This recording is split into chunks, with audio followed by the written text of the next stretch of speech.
Hello friends, कैसे हैं आप सब बढ़िया। तो आज हम बात करने वाले हैं रशिया यूक्रेन वार के ऊपर, राइट।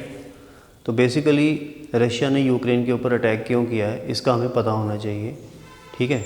इसके अंजाम आगे जाकर क्या होने वाले हैं, क्या हो सकते हैं, और अमेरिका का इसके अंदर, नेटो का इसके अंदर क्या रोल है, हम ये सब देखेंगे, ठीक है। तो रशिया जो कि वर्ल्ड की सबसे बड़ी कंट्री है जोग्राफिकल एरिया में, तो एरिया वाइज सबसे बड़ी कंट्री है रशिया। दूसरे नंबर पे कनाडा है, ठीक है, और तीसरे नंबर पे है यूएसए, ठीक है। अब रशिया जो है ये सबसे ज़्यादा न्यूक्लियर वारहेड्स जो हैं वो रशिया के पास है। अमेरिका के पास सेकंड नंबर पे है, ठीक है। सबसे ज़्यादा न्यूक्लियर वारहेड्स जो हैं, जो बम गिराने होते हैं ना, न्यूक्लियर वेपन्स, वो सबसे ज़्यादा रशिया के पास है। अमेरिका के पास भी इतने नहीं है जितने रशिया के पास है, ठीक है। आमतौर पर हम ये सोचते हैं कि अमेरिका वर्ल्ड का सबसे ज़्यादा पावरफुल कंट्री है, ठीक है। बट न्यूक्लियर वार अगर होती है तो रशिया ज़्यादा पावरफुल है अमेरिका से। एक बात तो ये क्लियर हमने कर ली, ठीक है। अब रशिया के पास न्यूक्लियर वारहेड ज़्यादा इसलिए हैं क्योंकि जो रशिया की सॉइल है, जो उसकी मिट्टी है, उसके अंदर प्लूटोनियम पाया जाता है जिससे न्यूक्लियर वारहेड्स बनते हैं, राइट। तो अब देखिए यूक्रेन जो है जिसके ऊपर रशिया ने अटैक किया है, ये पहले 1991 से पहले यूएसएसआर का पार्ट था। USSR means Russia plus 13-14 other countries, ठीक है। तो 13-14 अदर कंट्रीज़ मिलाकर एक संघ बनता था, एक जिसको हम यूएसएसआर बोलते हैं, ठीक है। तो उसकी ब्रेकडाउन हो गई 1991 में, और ये ब्रेकडाउन करवाने वाला था यूएसए, ठीक है। कोल्ड वार चल रही थी यूएसए और रशिया के बीच में वर्ल्ड वार 1 के बाद, ठीक है। तो वर्ल्ड वार 1 जब ख़त्म हुई है, वर्ल्ड वार 2 के बाद, तो वर्ल्ड वार 2 जब ख़त्म हुई उसके बाद रशिया और यूएसए के बीच में कोल्ड वार चलती रही, ठीक है, बड़ी साल चली। और इसका रिज़ल्ट एंड में ये क्या हुआ कि यूएसएसआर को यूएसए ने ब्रेकडाउन करवा दिया। जितने उसके कंट्रीज़ थे, 13 कंट्रीज़ थे, वो अलग हो गए, जिसमें से यूक्रेन सबसे बड़ा कंट्री है। और रशिया और यूक्रेन का बॉर्डर ऐसे ही है जैसे इंडिया पाकिस्तान का बॉर्डर है, ठीक है।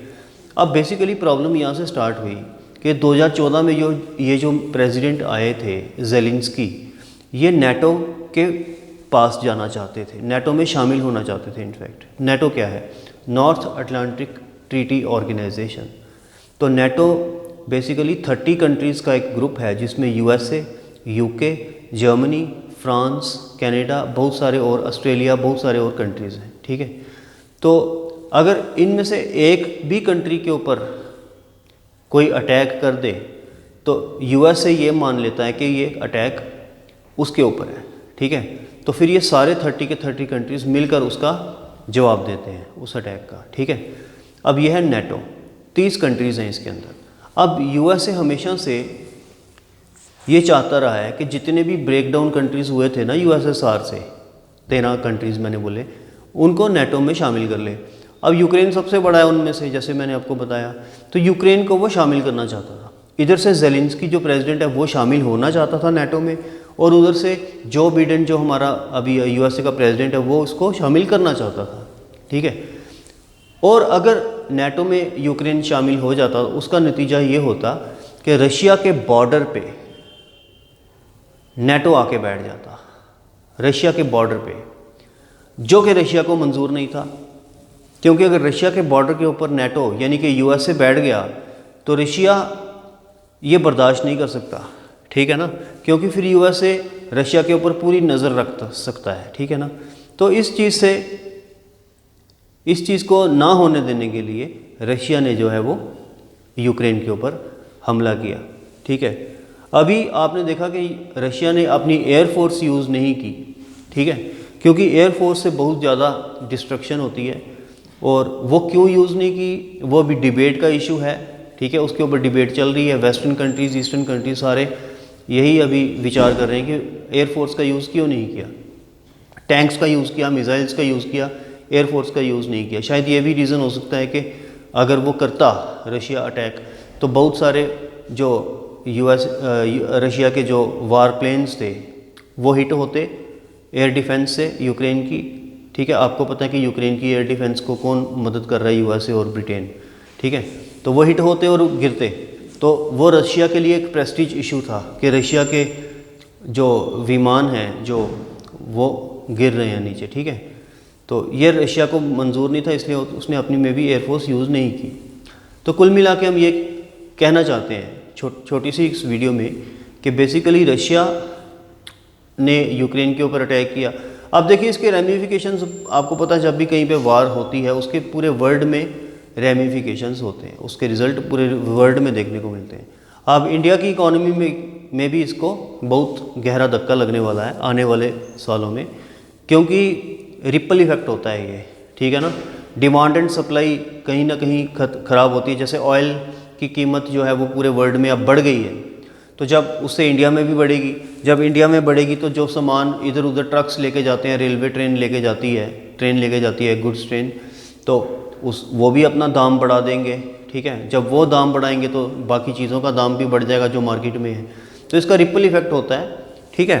और सिर्फ ऑयल ही महंगा नहीं हुआ, दुनिया में बहुत सारी चीज़ें और भी महंगी हुई हैं जस्ट, ठीक है। तो ये अब एक और बात के ऊपर हम आएंगे कि इंडिया ने रशिया को सपोर्ट क्यों किया यूनाइटेड नेशंस की वोटिंग में। 3 वोटिंग हुई हैं अब तक, ठीक है। आज 5 मार्च है, तो अब तक 3 वोटिंग हो चुकी है। तो इस वोटिंग के अंदर रशिया को हमने सपोर्ट क्यों किया, तो देखिए इसका बहुत बड़ा रीज़न है। बेसिकली 1947 में जब हमें आज़ादी मिली तो 2 सुपर पावर हमारे सामने खड़ी थी, एक था यूएसए, दूसरा था यूएसएसआर। तो हमें इनविटेशन दोनों से आए कि आप हमें ज्वाइन कीजिए, बट हमने और कुछ और कंट्रीज़ ने मिलकर एक नॉन अलाइंड मूवमेंट बना ली, NAM, ठीक है। तो हमने वो बनाया जिसमें 150 से ऑलमोस्ट 143 कंट्रीज़ शामिल थे जिन्होंने नॉन अलाइनमेंट के ऊपर जोर दिया। यानी कि नॉन अलाइनमेंट मीन्स ना हम यूएसए के साथ अलाइंड हैं, ना हम यूएसएसआर के साथ अलाइंड हैं। यूएसएसआर मीन्स आज का रशिया। तो हम किसी के साथ नहीं हैं, यानी कोल्ड वार में किसी के साथ नहीं है, हम इंडिपेंडेंट हैं, हम अलग हैं, हम दोनों में से किसी का साथ नहीं देंगे अगर वार होगी तो, ठीक है। तो वही स्टैंड हमारा आज भी है, ठीक है। अब आपने कांग्रेस का रूल देखा है, 70 साल कांग्रेस का ही ऑलमोस्ट ज़्यादा रूल रहा है। तो इंदिरा गांधी की गवर्नमेंट जब हमारी 1971 की बांग्लादेश से वार हुई थी तब भी रशिया ने हमें हेल्प किया है, ठीक है। रशिया ने हमें खूब हेल्प की है उस टाइम पे। उसके अलावा जब कश्मीर का मुद्दा यूनाइटेड नेशंस में उठता रहा है तो हमेशा रशिया ने हमारी सपोर्ट की है, ठीक है। अब कश्मीर के इशू पे रशिया ने हमारी सपोर्ट की। पाकिस्तान के साथ वार में हमेशा तीनों वार्स में रशिया ने हमारी 1971 में तो डायरेक्टली सपोर्ट की, बाकी 2 वार्स में इनडायरेक्टली सपोर्ट करता गया, वेपन्स वगैरह हमें देकर।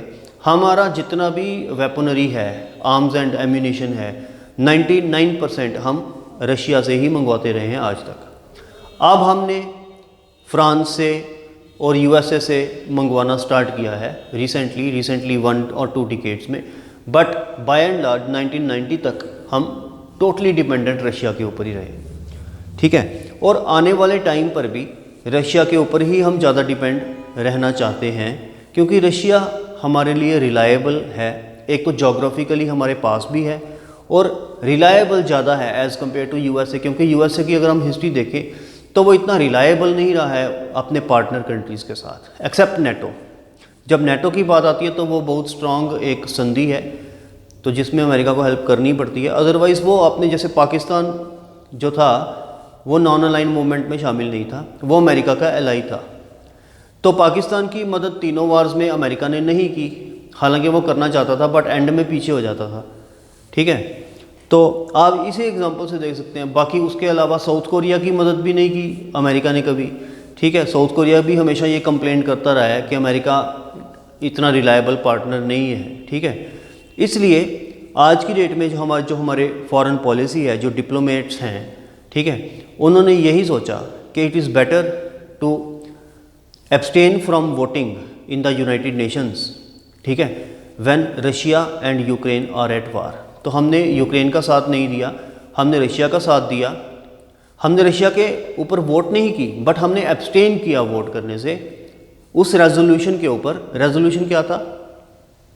यूनाइटेड नेशन का रेजोल्यूशन ये था कि रशिया की कड़े वर्ड्स में निंदा की जाए, रशिया की कड़े वर्ड्स में निंदा की जाए कि इसने जो यूक्रेन के ऊपर अटैक किया है वो गलत है। तो हमने इस चीज़ को सपोर्ट नहीं किया, इस रेजोल्यूशन को हमने, इंडिया ने सपोर्ट नहीं किया, बिकॉज हमने एब्सटेन कर दिया, हमने वोटिंग दी ही नहीं। वी एब्सटेन्ड फ्रॉम वोटिंग, हम वोटिंग में नहीं गए, राइट। ये चीज़ है, ठीक है। तो ये हमने कुछ आपके साथ आज डिस्कस करना था, ठीक है। तो एक और वीडियो में हम जल्दी मिलेंगे। थैंक्स।